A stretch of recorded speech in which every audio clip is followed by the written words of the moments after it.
Magpapatupad ng traffic rerouting ang MMDA o Metro Manila Development Authority kaugnay sa gaganaping ASEAN Summit.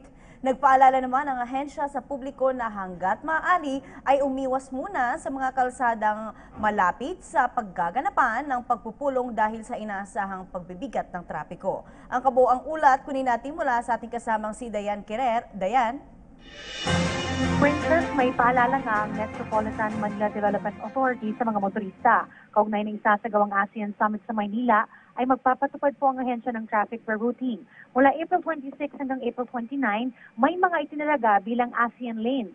Ang mga ito ay ang Senator W. Diokno Boulevard, Halandoni Street, A. de la Rama Street, Bucaneg, Arnaiz Avenue, Makati Avenue at ang Parkway Drive. May rerouting din ay implementa along Senator W. Diokno Boulevard, Halandoni, V. Soto, Bucaneg at A. de la Rama Street, habang may occasional traffic disruption naman sa Arnaiz Avenue at Makati Avenue sa Makati City. Ayon kay MMDA General Manager Team Orbos, wala namang road closures, maliban na lamang sa CCT complex na itinalaga bilang ASEAN Delegates Only Zone. Paalala rin ng MMDA sa mga dadaan sa Pasay Road, Makati area at sa may MOA Arena, may mga kalsada po riyan na kapag dadaan ng mga delegado o head of states ay magkakaroon ng disruption sa traffic. Mayroong stop and go traffic policy. Ibig sabihin, titigil muna ang traffic habang may dumadaan na delegates o heads of state.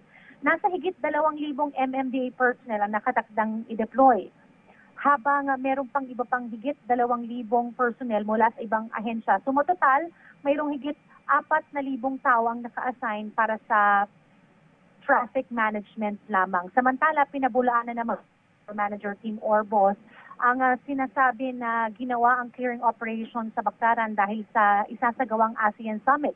Siniguro ni General Manager Orbos na mananatiling maluwag ang sitwasyon sa Baclaran kahit matapos ang summit at plano rin ang iba pang clearing operation sa iba pang congested area kagaya ng Divisoria. Yan muna ang pinakahuling balita mula dito sa MMDA para sa TV News. Ako si Dayan Kirer. Princess?